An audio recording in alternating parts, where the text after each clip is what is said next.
The air in the little shotgun house on Old Saltillo Road was cold the morning Elvis Aaron Presley was born, and it would stay cold. It was January 8, 1935, in Tupelo, Mississippi, in the middle of the Depression, and the Presleys had almost nothing. The house had 2 rooms. Vernon Presley, Elvis's father, had built it himself with materials borrowed and lumber scrounged, and it leaned a little. Gladys, his mother, was in labor in the front room on a bed someone had lent them. There were no doctors. A midwife attended. At 4:30 in the morning, a boy was born. They named him Elvis Aaron. 35 minutes later, another boy came. He was stillborn. They named him Jesse Guerin. They buried him the next day in an unmarked grave in Priceville Cemetery, in a shoebox, because they could not afford a casket. Gladys never got over it. Elvis never got over it either, though he had not been alive long enough to remember. He would say later, many times, that he felt like he was 2 people, that he carried his brother with him always, that somewhere inside him there was a twin shadow, and he was singing for both of them. Elvis Aaron Presley. The name would mean everything, eventually. But for now it was just a name spoken in a house that smelled of wood smoke and poverty, in a town where most people were poor and white and Southern and knew their place in the world, which was low and fixed. Vernon worked when he could, picking cotton, driving a truck, doing whatever labor came. Gladys worked in a garment factory when there was work. They loved their son with a ferocity that had nowhere else to go. Gladys especially. She had lost one child and would not lose another. She hovered. She worried. She kept him close. Elvis slept in the same bed as his parents until he was a teenager. He was shy, soft-spoken, unfailingly polite, and he clung to his mother as much as she clung to him. The world outside was loud. Tupelo was a small place, but it had all the sounds of the South pressed into it. Gospel from the churches, blues from the black side of town, which was called Shaker Rog, country music on the radio. The Pentecostal church they attended, the First Assembly of God, was not a quiet place. People shouted, they spoke in tongues, they threw themselves on the floor. The music was wild and unrestrained, and the Holy Spirit moved through bodies without asking permission. Elvis stood in the congregation and watched and listened. He was a sensitive child, easily moved to tears, and the church got inside him. The sound of it, the abandon, the way people gave themselves over. It was his first education in what a voice could do. If you found your way here and you'd like to stay, there's a subscribe button just below, and a like if this is already the kind of night you were hoping for. We'll be here a while. Now, back to Tupelo. When Elvis was 3, Vernon was convicted of altering a check. It was a small, stupid crime born of desperation. He and 2 other men had changed a $4 check to $40. Vernon served 8 months at Parchman Farm, the state penitentiary. While he was gone, Gladys and Elvis lost the house. The bank took it back. They moved in with relatives, then into cheaper rooms, drifting through Tupelo's poorest neighborhoods. By the time Vernon came home, they were living in a housing project called East Tupelo Consolidated. Elvis was used to instability by then. The one constant was Gladys. She walked him to school and walked him home. She told him he was special. She told him he was going to do great things. She believed it in the way mothers believe things about their children when the world has given them no reason to. Elvis was not a remarkable student. He was quiet, polite, unremarkable in most ways. But he loved music. He listened to the radio constantly. The Grand Ole Opry on Saturday nights, gospel quartets, the blues singers his mother told him not to listen to, but he listened anyway. Tupelo had a radio station, Waylo, and sometimes they broadcast live from the courthouse lawn. Elvis would stand in the crowd and watch. He got his first guitar when he was 10 or 11. The story changes depending on who tells it. Some say it was a birthday present. Some say Gladys bought it at a hardware store for $12.75. Either way, it was cheap and hard to play, and he loved it. He taught himself by listening. He had no formal training. He played by ear. He played what he felt. In 1948, when Elvis was 13, the Presleys left Tupelo. Vernon had found work in Memphis, and they piled everything they owned into a borrowed truck and drove north. They arrived at night. Memphis was bigger than anything Elvis had ever seen. Neon lights, streetcars, crowds. They moved into a boarding house on Poplar Avenue, then into public housing in a place called Lauderdale Courts. It was a federal project for poor families, and it was cleaner than anything they'd had in Tupelo, but it was still poor. Elvis attended L.C. Humes High School. He was the new kid, quiet, a little odd. He wore his hair long, slicked back with rose oil. He grew sideburns. He wore loud clothes when he could afford them, pink shirts, high-waisted pants. The other boys laughed at him. He got into a few fights, but he wasn't a fighter. He just wanted to be noticed. He wanted to be different. Memphis was where everything changed, though he didn't know it yet. Memphis was a city built on the river, on cotton, on the meeting point of the Delta and the rest of the world. It was segregated, brutally so, but the music didn't care. The sound coming out of Beale Street, the clubs, the record stores, the street musicians, was the richest, rawest, most alive music in America. Elvis walked those streets. He listened. He went to the record shops and flipped through the bins. He listened to Arthur Crudup, Big Boy Crudup, B.B. King, Howlin' Wolf, Rufus Thomas. He listened to the gospel quartets, the Blackwood Brothers and the Statesmen, and he stood outside the Ellis Auditorium when they performed, and he watched them like other boys watched baseball players. He absorbed everything. He didn't try to be anyone. He just took it all in. He was still shy. At school he kept to himself mostly, though by his senior year he'd made a few friends. He sang sometimes at lunchtime, just quietly, with his guitar. People noticed. One teacher entered him in a talent contest, and he sang a ballad called Cold, Cold, Icy Fingers. And the other kids laughed, not at him, but at how strange he was, how earnest. He graduated in June of 1953. His family was still broke. He took a job driving a truck for Crown Electric Company. He made $35 a week. He gave most of it to his mother. He kept his hair long and his sideburns sharp, and he drove through the Memphis heat, delivering electrical supplies and thinking about music. That summer he walked into a small recording studio at 706 Union Avenue. The sign outside said Memphis Recording Service. The man who ran it was Sam Phillips, a white Southerner with a good ear and an open mind. Phillips had been recording black musicians for years. B. King, Howlin' Wolf, Ike Turner, and leasing the masters to independent labels.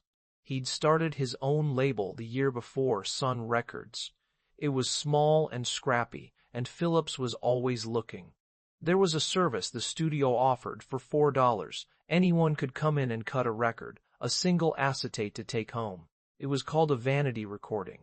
Elvis told the receptionist, a woman named Marion Keisker, that he wanted to record a song for his mother. It was August. Gladys's birthday had been in April. It's possible he was lying, or maybe just shy, looking for a reason that wasn't, "I want to be a singer." Marion asked him what kind of singer he was. He said, "I sing all kinds." She asked who he sounded like. He said, "I don't sound like nobody." He recorded 2 songs that day, My Happiness and When Your Heartaches Begin.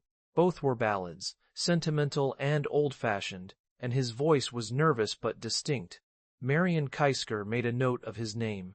Phillips wasn't there that day, but when he came back, Marion told him about the kid with the sideburns who didn't sound like nobody. Phillips was intrigued, but not enough to do anything yet. Months went by.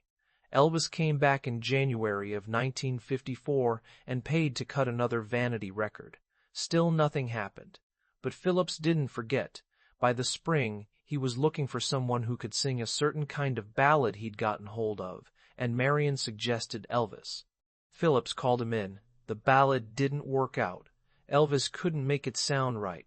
But Phillips liked something about him, the eagerness, the strangeness, the way he seemed to be holding a dozen kinds of music inside himself without knowing how they fit. In July, Phillips brought Elvis back into the studio with 2 local musicians, Scotty Moore, a guitarist, and Bill Black, a bass player. They were older, more experienced, a little skeptical of this 19-year-old truck driver who showed up in a pink shirt and acted like he'd been sent by God. They ran through songs for hours. Ballads, gospel tunes, country standards, nothing clicked. It was late. Everyone was tired. They were about to give up. And then, during a break, Elvis picked up his guitar and started goofing around. He started singing "That's All Right," a blues number by Arthur Crudup, but he sang it fast and loose and wild, not like a blues singer, not like a country singer, like something else entirely. Scotty picked it up. Bill started slapping his bass. Phillips stuck his head out of the control room and said, "What are you doing?" They said they didn't know. He said, "Do it again." They recorded it that night. It was rough, raw, unpolished, and it sounded like nothing else on the radio. Phillips knew it. He took the acetate to Dewey Phillips, a DJ at WHBQ who hosted a show called Red, Hot, and Blue. Dewey played it that night, July 8, 1954. The switchboard lit up. People wanted to know who this was, what station they were on, where they could buy it. Dewey played it again, and again, 14 times that night, depending on who you ask. Elvis was so nervous he couldn't listen. He went to the movies. His parents heard it and drove to the theater to get him. By the time he got to the station, he was on the radio, and his life was different. That's All Right, backed with Blue Moon of Kentucky, a Bill Monroe bluegrass standard that Elvis had sped up and shook loose from its roots, was released on Sun Records a few days later. It sold well locally, mostly around Memphis. It got airplay on country stations, though some refused to play it because it sounded too black. It got airplay on black stations, though some refused because Elvis was white. Nobody knew what to call it. Phillips called it rockabilly later, but at the time there was no word. It was too much. It was Elvis's voice, high and yearning and dangerous, wrapped around a beat that made people move in ways they hadn't moved before. It was sex and gospel and the blues all tangled together and sung by a white kid from Tupelo who didn't know he wasn't supposed to sound like that. Elvis started performing. Scotty and Bill backed him. At first it was small venues, country shows, opening slots. He was terrified. He didn't know what to do with his body on stage. He stood still and sang, and people clapped politely, and it felt wrong. Then one night, he would say later, he didn't remember where he started moving. He was nervous, and his legs started shaking, and the audience, especially the girls, started screaming. He moved more. He shook his hips. He curled his lip. He let his body do what the music made him feel, and the audience lost their minds. It wasn't calculated. It wasn't planned. He was just nervous, and the music was in him, and his body knew what to do before his mind caught up. They went back into the studio. Between July 1954 and July 1955, Elvis recorded 10 sides for Sun Records. Each one was a small miracle. Good Rockin' Tonight, Milkow Blues Boogie, Baby Let's Play House, Mystery Train. Each one took something that already existed, blues, country, gospel, and bent it into a new shape. His voice could slide from tender to raw in a single line. He could sing a ballad and make grown men cry, and then tear into a blues number and make teenagers riot. He didn't have a lot of range in the technical sense. He wasn't a trained singer. But he had feel, he had instinct, he had timing, and he had something else, something you couldn't name, that made you unable to look away. The shows got bigger. Elvis played the Louisiana Hayride, a country music radio show out of Shreveport that was almost as big as the Grand Ole Opry. He played high school gyms and honky-tonks and fairgrounds. He drove between gigs in a beat-up car with Scotty and Bill, and sometimes they slept in the car because they couldn't afford motels. He was making more money than he ever had, but it wasn't much. His records sold, but Sun was a tiny label. The big money, the big world, was somewhere else. And the big world was starting to notice. In 1955, Colonel Tom Parker came into the picture.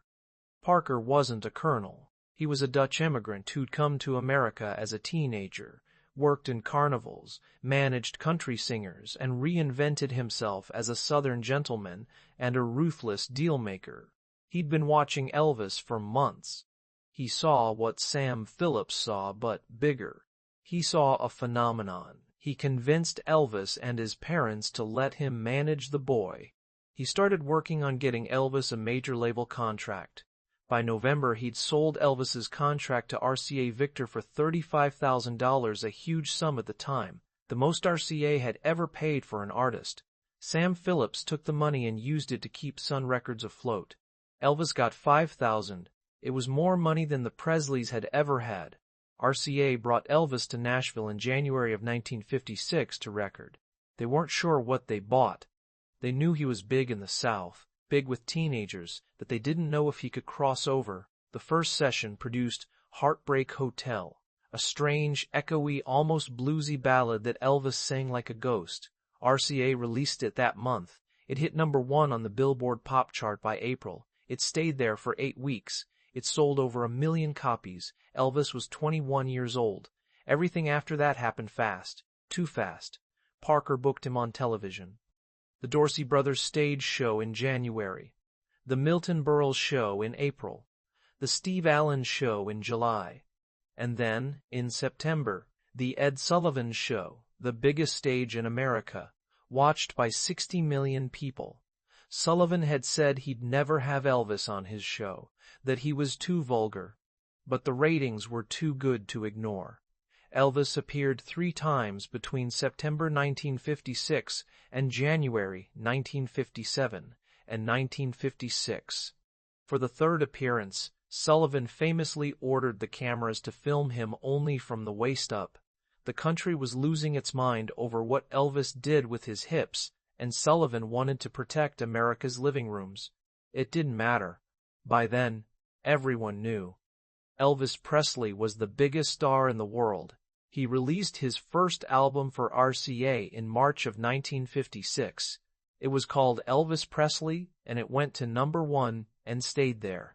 The songs were a mix of everything: blues covers, ballads, rockabilly stomps, gospel shouts. His voice was all over it, rough and tender, wild and controlled, always just on the edge of breaking loose. It wasn't polished. It wasn't supposed to be.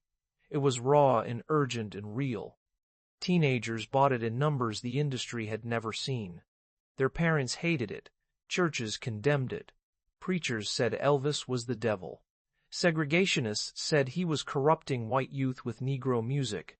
The moral panic was real and widespread, and it only made him more popular. He made movies. Parker pushed him into Hollywood immediately.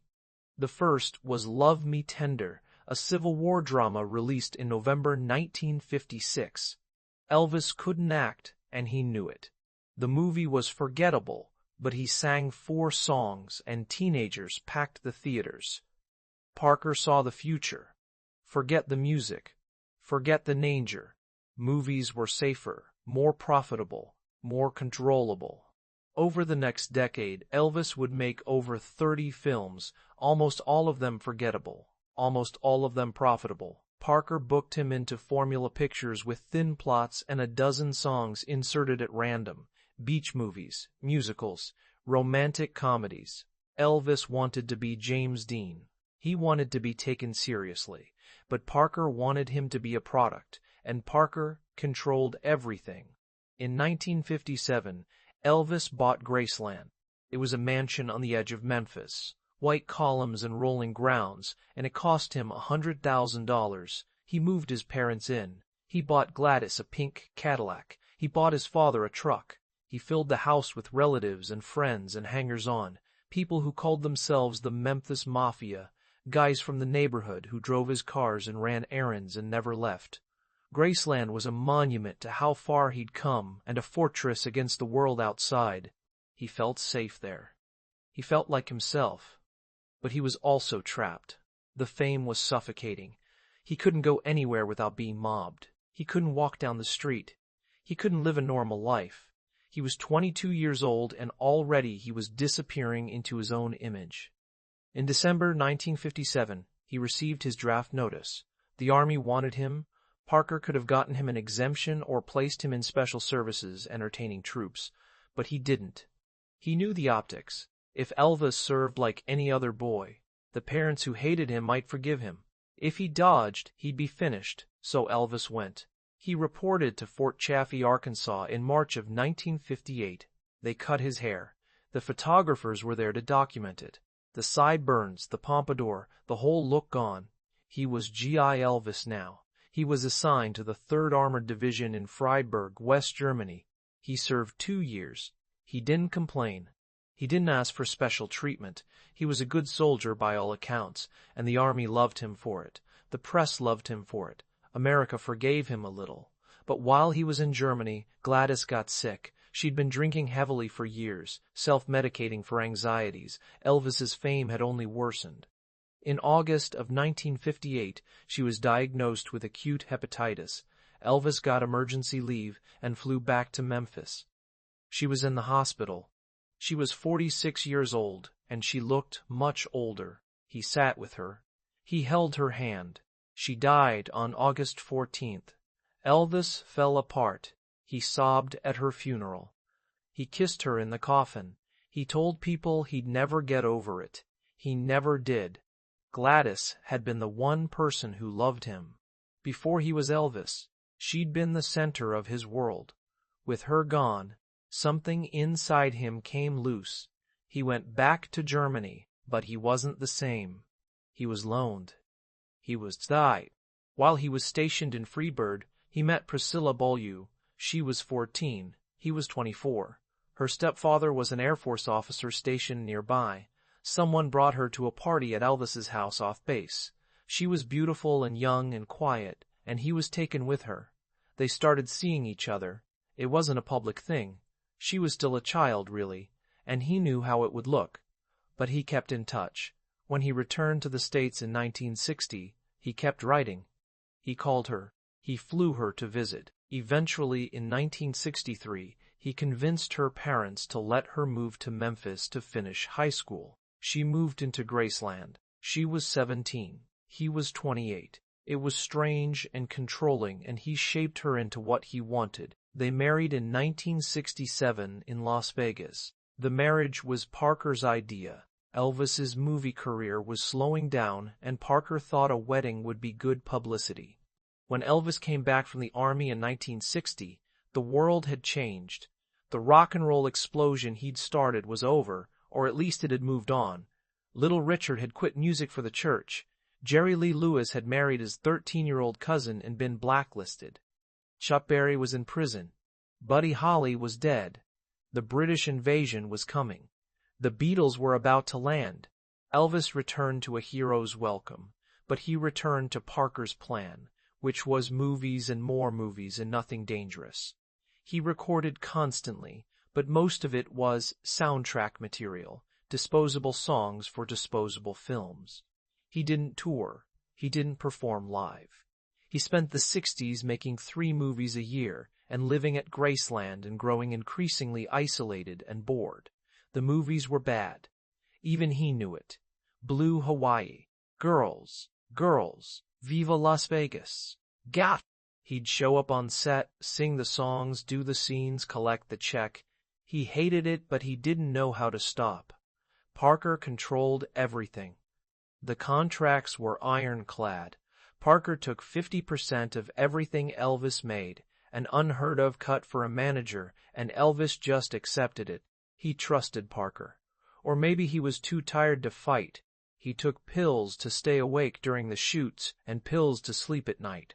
Dexedrine, Benzedrine, sleeping pills prescribed by doctors who didn't ask questions. He put on weight. He got bored. He read spiritual books, Autobiography of a Yogi, The Prophet, Leaves of Grass, and talked about God and reincarnation and the meaning of life with anyone who would listen. He was searching for something the movies weren't giving him. The music he made in the 60s, outside the soundtracks, was better than people remember. He recorded gospel albums, His Hand in Mine in 1960, How Great Thou Art in 1967. Gospel was where his heart was. He sang it with more feeling than anything else.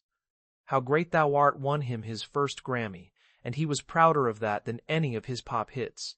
He still had the voice. It had deepened, matured, grown richer. He could still break your heart with a ballad. But nobody was paying attention. The culture had moved on. The kids who'd screamed for him in '56 were adults now. The new kids were screaming for the Beatles. By 1968, Elvis hadn't performed live in 7 years. Parker finally agreed to let him do a television special for NBC. It was supposed to be a Christmas show, safe and seasonal.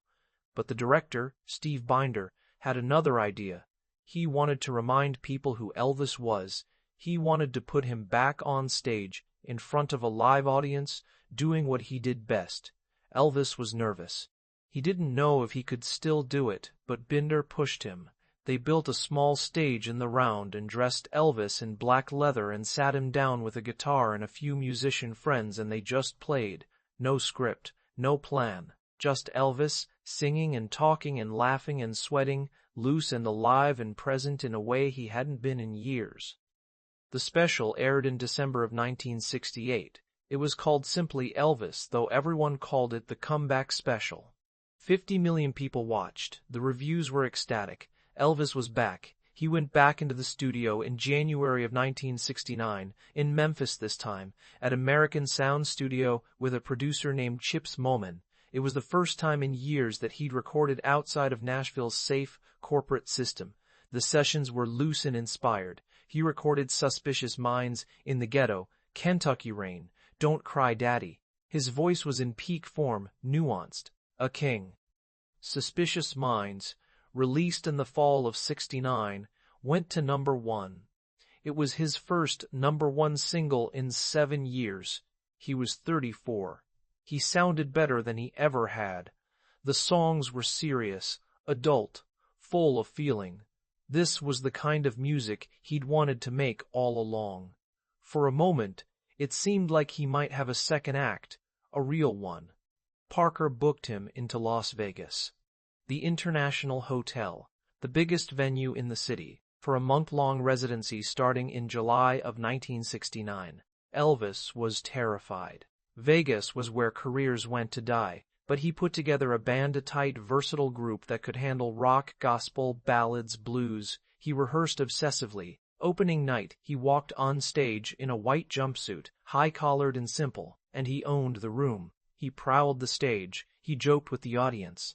He sang everything: the old hits, the new songs, gospel numbers, covers of contemporary rock. He was loose, funny, commanding, charismatic. The reviews were raves. Every show sold out. The Vegas residency became an annual tradition, then twice a year, then more. Elvis played Vegas over 600 times in the next 7 years. The jumpsuits got more elaborate. The staging got bigger. He added a full orchestra, backup singers, karate moves, scarves he'd bickafees, and throw to the crowd. The shows were spectacles. They were also exhausting. He performed the same songs night after night in the same room for the same kind of crowd. The spontaneity was gone. It became a routine. He started touring again, too, playing Roonies across the country. Thousands of people a night. The audiences were older now, nostalgic, worshipful. They weren't there to see what he'd become. They were there to remember what he'd been, and Elvis could feel it. He was performing his own past. He was a living monument. This is the kind of moment we made this channel for, this tension between the man and the myth, between the voice that could still break you open and the trap that fame had built around him. If you're still with us, and we hope you are, a like or a subscribe goes a long way. Now let's keep going. He was lonely. Priscilla had given birth to their daughter, Lisa Marie, in 1968, but the marriage was falling apart. Elvis was never home, and when he was surrounded by his entourage. Priscilla felt invisible. She started an affair with her karate instructor. Elvis knew, or suspected, but he didn't fight it. They separated in 1972 and divorced in 1973. Elvis was devastated, though he'd been unfaithful more times than anyone could count. He had girlfriends before, during, and after the marriage. He had women flown in to meet him in whatever city he was playing. But Priscilla leaving felt like Gladys leaving all over again. Another woman gone. Another person who'd known him before the fame, now part of the past. He gained weight. The jumpsuits had to be let out again and again. The pills were constant now, uppers to get through the shows, downers to sleep, painkillers for his back and his knees, and whatever else hurt. His personal physician, Dr. George Nictopoulos, prescribed whatever Elvis asked for. Elvis didn't think of it as addiction. These were prescriptions, legal, given by a doctor. He wasn't a junkie, he was managing his health. That's what he told himself. The people around him saw it differently, but nobody said anything. Nobody could. Elvis was the boss. He paid everyone's salary. If you questioned him, you were gone. He kept performing. 73, 75, 76. Tour after show. Sometimes he was brilliant. Sometimes he forgot lyrics, slurred words, seemed lost on stage. Sometimes he canceled shows because he was too sick or too tired or too high. The reviews started to turn. People worried. They saw the weight, the sweat, the way he moved slowly now, carefully, like his body hurt. He looked older than 40. He looked exhausted, but his voice, when he could focus, was still there, deep and powerful and full of ache. He sang Hurt, a ballad about regret and loss, and grown men cried. He sang How Great Thou Art, and you could hear his whole life in it, his mother, his faith, his loneliness, his need to be loved. He recorded sporadically in the 70s. The sessions were difficult. He'd show up late, if at all. He'd demand changes, then lose interest. RCA released compilation after compilation, repackaging the same old hits, milking the catalog. The new material was uneven. Some of it was great. Burning Love in 72 was a hit, raw and energetic, one last gasp of the old fire. But a lot of it was forgettable. Elvis didn't care about the business side. Parker handled that. Parker kept booking him, kept pushing him to tour, kept taking his 50%. Elvis just showed up and sang and went back to Graceland. Graceland had become a strange place. Elvis slept all day and stayed up all night. He rented out movie theaters and amusement parks after hours, so he and his friends could have them to themselves. He collected guns, cars, badges. He'd gotten obsessed with law enforcement and had convinced President Nixon to give him a Bureau of Narcotics and Dangerous Drugs badge in 1970. He carried it everywhere. He thought of himself as a patriot, a protector, a good guy. He hated drug dealers even as he swallowed handfuls of pills. The contradiction never seemed to reach him. He lived in his own world now, a bubble of yes-men and enablers and round-the-clock indulgence. He was generous to a fault. He gave away cars, jewelry, money. He paid people's medical bills, strangers' rent. He couldn't say no. He wanted to be loved, and he bought love the only way he knew how. His health was failing. He had glaucoma, high blood pressure, an enlarged heart, and impacted colon from years of terrible diet and prescription drug abuse. He was hospitalized several times in the mid-70s. The doctors told him to stop touring, to rest, to change his life. He didn't. He couldn't. He didn't know who he was if he wasn't performing. The stage was the only place he felt real, so he kept going. His last concert was on June 26, 1977 in Indianapolis. He was bloated and pale and moved like every step hurt. He forgot lyrics, he rambled between songs. But he sang. He gave what he had left. He forgot lyrics. He rambled between songs. But he sang. The audience cheered. They always cheered. 10,000 people watching a man disappear in front of them. And they cheered because he was Elvis, and that was enough. He went back to Graceland. He spent the next 6 weeks mostly in his bedroom, upstairs, with the windows covered. He barely slept. The pills weren't working the way they used to. He read. He watched television. He talked on the phone. His girlfriend, Ginger Alden, was staying with him. She was 20, beautiful, half present. Ginger Alden was staying with him. She was 20, beautiful. He'd given her a ring, but she wasn't sure she wanted to marry him. Nobody was sure of anything anymore. On the night of August 15th, he couldn't sleep. He played racquetball with some of the guys. He came back upstairs around dawn. He told Ginger he was going to read in the bathroom. He took a book, The Scientific Search for the Face of Jesus. Hours passed. Ginger woke up in the afternoon and found him on the bathroom floor. He was face down. He was cold. She called for help. They tried to revive him.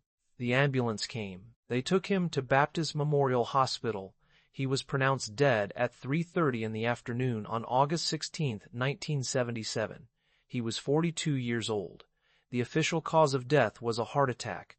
The autopsy found 14 different drugs in his system. Some were at toxic levels. The doctor who'd been prescribing them, Dr. Nick, faced scrutiny but kept his license for years. Parker immediately started making plans to monetize the death. The funeral was at Graceland. Thousands of people lined the streets. The body was displayed in the foyer in an open casket. He was dressed in a white suit. Priscilla came. Lisa Marie, 9 years old, came. The Memphis Mafia came. The world watched. They buried him next to his mother in Forest Hill Cemetery. Later, after reports of a plot to steal the body, they moved both Elvis and Gladys to Graceland, to the meditation garden behind the house. That's where they still are. The news of his death was everywhere. The president, Jimmy Carter, issued a statement. Frank Sinatra called him one of the great artists of the century. The fans mourned. They gathered outside Graceland by the thousands, crying, leaving flowers, unable to believe it. To them, Elvis wasn't just a singer. He was youth, rebellion, sex, freedom, everything their parents had tried to keep from them. He was the sound of a country changing, and now he was gone. In the months and years after his death, the narrative began to take shape. The tragedy of Elvis. The boy who had everything and lost it all. The talent wasted. The potential unfulfilled. The prisoner of fame. It's a true story, mostly, but it's not the whole story. Because for all the ways Elvis was trapped, for all the ways Parker and Hollywood and the pills and the fame destroyed him, he also made something that mattered. He made music that changed the world. He took sounds that had been kept separate by race and geography, and he mixed them into something new. He was the vehicle, yes, and he was white, yes, and he got rich and famous while the black artists he learned from stayed poor. He knew that. He felt it. He said once in an interview that he owed everything to the black musicians who came before him. He said it quietly, humbly, and it didn't absolve anything, but it was true. The music he made in those first years at Sun Records is still some of the most vital, alive, dangerous music ever recorded. That's all right, still sounds like the future, even now. Mystery Train still builds and builds until it feels like it's going to lift off the ground. His voice on those tracks is pure instinct, pure feeling, a kid who didn't know the rules, and so invented his own. And even later, when the movies were bad, and the Vegas years were sad, and the pills were taking him apart, he could still sing. Listen to If I Can Dream, from the Comeback Special. Listen to Suspicious Minds. Listen to An American Trilogy, a medley of Dixie, the Battle Hymn of the Republic, and All My Trials, which he performed in his last years with an intensity that bordered on desperate. He's singing about America, about the South, about God, about himself, and he's pouring everything he has left into it. It's not subtle. It's not cool. It's raw and huge and heartbreaking. That's what Elvis was, raw and huge and heartbreaking. His influence is every word. Every rock and roll singer who came after him learned something from him, whether they admitted it or not. The Beatles, the Stones, Springsteen, Bowie, Prince, they all watched Elvis and understood that a performer could be more than a singer. A performer could be an event, a body, a presence, something that changed the air in a room. He made it possible for white kids to listen to black music without the shame their parents tried to teach them. He wasn't the only one, and he wasn't trying to be a revolutionary, but he was the one who got through. He was the one who made it to Ed Sullivan, to the #1 spot, to the center of American culture. And once he was there, the door stayed open. The culture couldn't go back. But he paid for it. He paid with his privacy, his freedom, his health, his life. He became a symbol, and symbols can't breathe. The image of Elvis the Schneer, The hips, the jumpsuit Pete Babe became more real than the man. People stopped seeing him. They saw the myth. And the myth is easier to love than a person. The myth doesn't get fat, doesn't get addicted, doesn't die on a bathroom floor. The myth is forever young, forever cool, forever the king. And maybe that's what we needed him to be. Maybe we couldn't let him be human. Maybe the appetite we had for him was bigger than any one person could survive. Elvis wanted to be loved. That's the simplest way to say it. He wanted his mother's love, which he had and then lost. He wanted the audience's love, which he had but never believed. He wanted God's love, which he sought in gospel and spiritual books and late-night talks about the universe. He wanted to be good. He wanted to be worthy. He wanted to be more than a truck driver from Tupelo who got lucky. But he never quite believed he was. There's a sadness in that. There's a sadness in watching someone so talented, so magnetic, so alive, slowly disappear under the weight of his own legend. Graceland is still there. You can visit. Over 500,000 people do every year. You can see his cars, his jumpsuits, his gold records. You can see the jungle room, where he recorded some of his last songs. You can see the meditation garden, where he buried next to his mother and his father and his grandmother. The grave is simple, a flat marker in the ground, though people leave flowers and teddy bears and notes. They leave them by the thousands. 47 years after his death, people still come to say goodbye, or thank you, or I love you. They come from all over the world. They cry. They take pictures. They stand in silence. They're mourning someone they never met, someone who died before some of them were born. But they feel like they knew him. That's the strange magic of Elvis. He felt like yours. The music endures. That's the thing that matters. Strip away the movies, the jumpsuits, the tabloid headlines, the conspiracy theories about whether he's really dead, and what you have left is the voice. That high, lonesome, aching, joyful, desperate, beautiful voice. That's what we return to. That's what lasts. You can put on Heartbreak Hotel, or Can't Help Falling in Love, or Trying to Get to You, and hear a 19-year-old kid from Mississippi who wanted to sing, who loved his mother, who had no idea what he was about to unleash. You can hear the whole story in the voice, the hope and the loss and the loneliness and the joy. That's the gift he gave us. That's what he left behind. Elvis died young. He died badly. He died in a way that makes people sad and uncomfortable and curious. But he also lived. He lived more in 42 years than most people live in, twice that. He made music that will never die. He changed the world, whether he meant to or not. He was a flawed, complicated, kind, lost, generous, trapped, brilliant man. He was human. He was more than the myth. And maybe that's what we're still trying to understand. How do you hold both? How do you love the music and mourn the man? How do you reckon with the fact that he opened doors he could never walk through himself, that he gave so much and got so little back that mattered? There's no easy answer. There's just the music, and the music says everything he couldn't. In the years since his death, scholars and critics have tried to place Elvis in the correct context. He's been called a thief, a pioneer, a victim, a genius, a symptom, a cause. All of it is true, depending on how you look. He didn't invent rock and roll. Black artists invented rock and roll. Chuck Berry, Little Richard, Fats Domino, Sister Rosetta Tharpe, and 100 others whose names don't appear in the history books the way they should. Elvis learned from them. He took from them.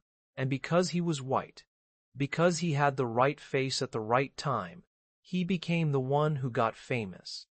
That's not his fault, exactly, but it's not his fault either. It's the fault of the country that made him possible. A country that loved black music but couldn't let black people into the front door. Elvis knew this, on some level. He never claimed to have invented anything. He always credited the artists who came before him. But credit doesn't pay rent. Credit doesn't undo segregation. And Elvis got rich while the people he learned from stayed poor. That's the central tension of his life and his legacy. You can love the music and still feel uncomfortable about how it got made, who profited, who didn't. You can hold both. You have to. But here's the other truth. Elvis loved the music. He didn't do it cynically. He didn't sit down and calculate how to exploit black culture for white dollars. He was a kid who heard something that moved him, and he tried to make it himself. He failed in the sense that he couldn't sound exactly like Arthur Crudup or Big Mama Thornton. And in that failure, he created something new, something that was his. He brought his southernness, his gospel background, his loneliness, his sensitivity, his body, and he poured it all into the music. It came out different. It came out as Elvis. And that difference, that's what the world responded to. He was also kind. People who knew him, really knew him, say that over and over. He was polite. He was generous. He didn't put on airs. He called everyone sir and mom. He gave away money like it meant nothing. He paid for strangers' hospital bills, bought houses for his entourage, handed out Cadillacs like candy. He tipped lavishly. He was loyal to his friends, sometimes to a fault. He didn't forget where he came from. He never lost the Mississippi in his voice. He never stopped missing his mother. He cried easily. He laughed easily. He was, by most accounts, a genuinely good person trapped in a life that made being a person almost impossible. The tragedy is that he couldn't escape. Parker had him locked into contracts that gave Elvis no control. The movie studios owned him. RCA owned him. The audiences owned him. He was a commodity, a brand, a product to be sold and resold, and he went along with it because he didn't know what else to do. He'd been poor. He never wanted to be poor again. He trusted Parker even when he shouldn't have. He believed that if he worked hard and did what he was told, everything would be okay. But it wasn't okay. It was never okay. It was never okay. It was never talk. By the end, he was exhausted. You can see it in the footage from his last tours. He's trying. He's still giving everything he has. But there's a weariness in his eyes, a sadness. He knows he's dying. Maybe not in those words, but he feels it. The body knows before the mind does. And still he sings. Still he shows up. Because that's what you do. Because the show must go on. Because 10,000 people paid to see you and you can't let them down. He died alone. That's the detail that gets people. He was surrounded by people every day of his life, but he died alone on a bathroom floor with a book in his hands. It's almost too on the nose, too symbolic. The king, dead in the least dignified way possible. But maybe that's the point. Maybe that's the truth underneath the jumpsuit, and the gold records and the myth. He was a person, a fragile, mortal, lonely person. And people die. The funeral was huge. 50,000 people came to Graceland. The streets were lined for miles. They cried. They fainted. They couldn't believe it. Inside, the family was numb. Priscilla held herself together for Lisa Marie. Vernon was destroyed. He'd lost his wife, now his son. The Memphis Mafia stood around not knowing what to do. They'd spent years protecting Elvis, managing Elvis, living off Elvis, and now he was gone and they didn't have a purpose anymore. They buried him on a hot August day. The humidity was suffocating. The air smelled like flowers and sweat. They sang How Great Thou Art. They prayed. They lowered the casket into the ground next to Gladys. Vernon would be buried there too when he died 2 years later, his heart broken beyond repair. And eventually Lisa Marie, who died in 2023, would be buried there as well. The Presleys together at last. But the story didn't end with the funeral. In some ways, it's still going. Graceland is a pilgrimage site now. People come from Japan, from Germany, from Brazil, from every corner of the world to stand in the house where Elvis lived and feel close to something they can't quite name. They come for the myth, maybe, but they stay for the humanity. They see his bedroom. They see his clothes. They see how small and strange and specific his life was, and it makes him real. It makes the music real. Elvis impersonators are everywhere. Thousands of them, all over the world, dressing up in jumpsuits and sideburns and trying to capture a fraction of what he was. Some do it for fun. Some do it for money. Some do it because they genuinely love him, because putting on the costume and singing the songs lets them be someone else for a while, someone more alive. It's kitsch and it's sincere and it's sad and it's beautiful, all at once. That's Elvis too. He contains multitudes. He contains contradictions. He's high art and low camp and everything in between. There are people who think he's still alive, that he faked his death, that he's living and hiding somewhere, that the man in the casket wasn't really him. It's a conspiracy theory, absurd and persistent, and it says something about how much people didn't want to let him go, how much they still don't. Because if Elvis is alive, then the story isn't over.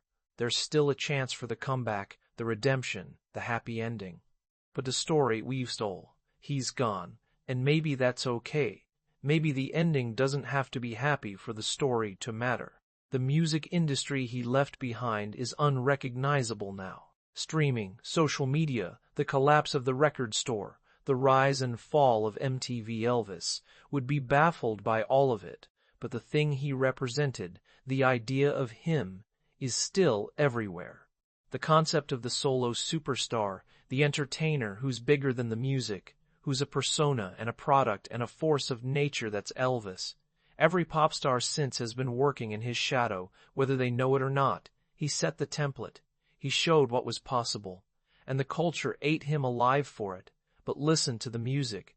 Forget Vegas. Forget the movies and the Pels and the bathroom floor. Just listen. Put on That's All Right and hear a kid who doesn't know the rules. Put on Suspicious Minds and hear a man trying to save something that's already gone.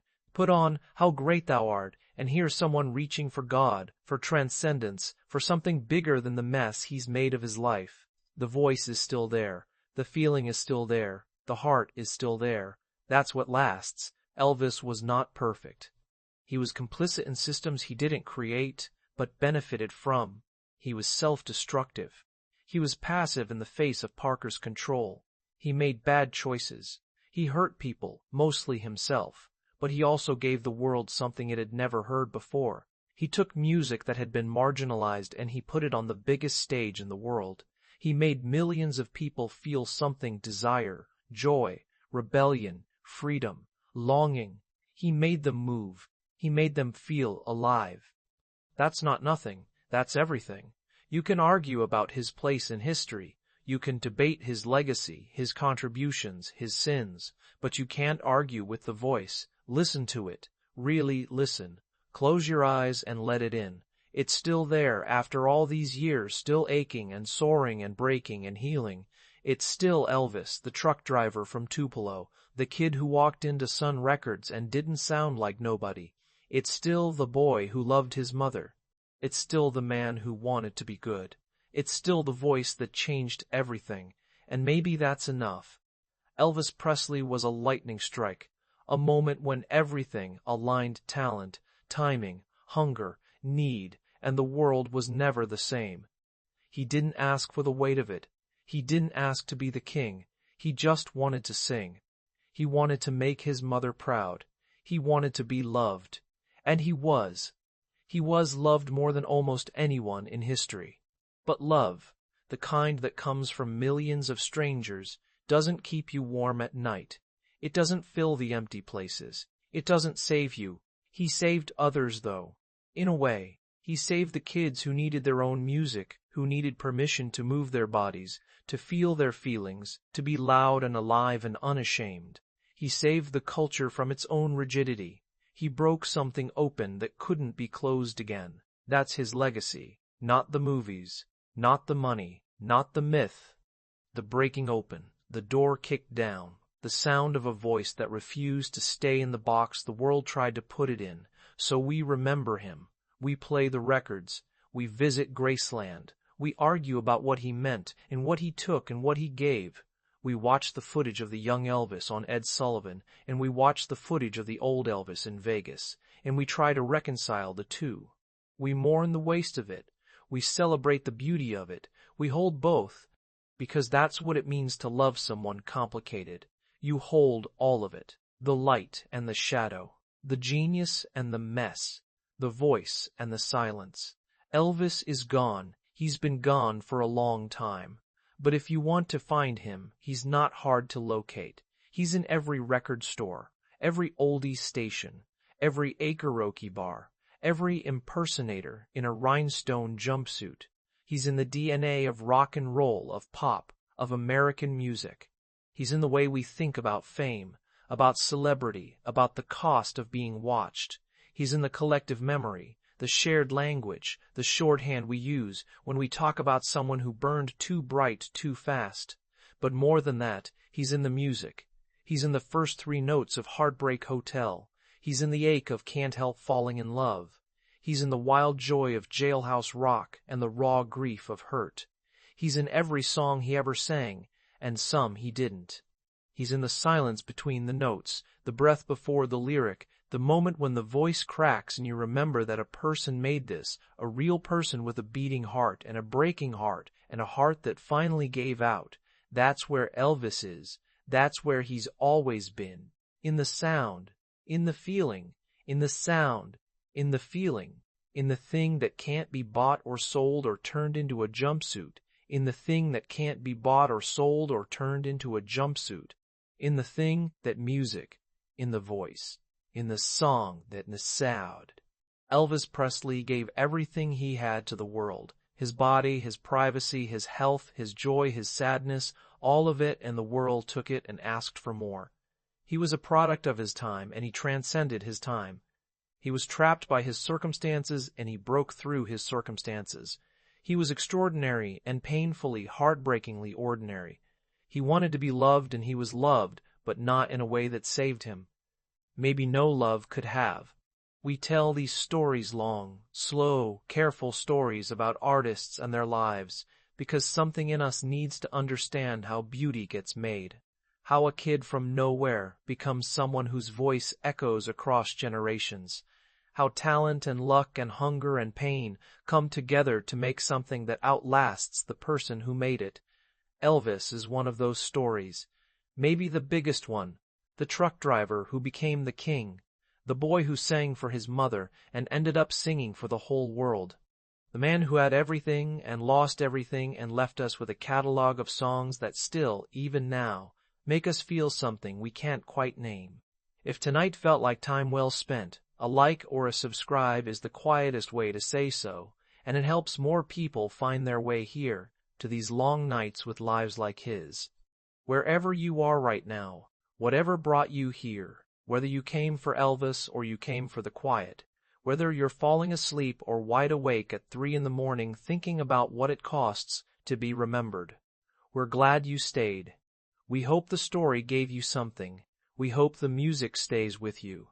We hope you rest easy. There are 1,000 lives like this. Artists who gave everything, who burned bright, who left us with more questions than answers. We'll keep telling them, one at a time, for as long as you keep listening. But for tonight, this is where we leave you. With Elvis. With the voice that changed the world. With the boy from Tupelo who just wanted to sing. Sleep well. The music will still be there in the morning.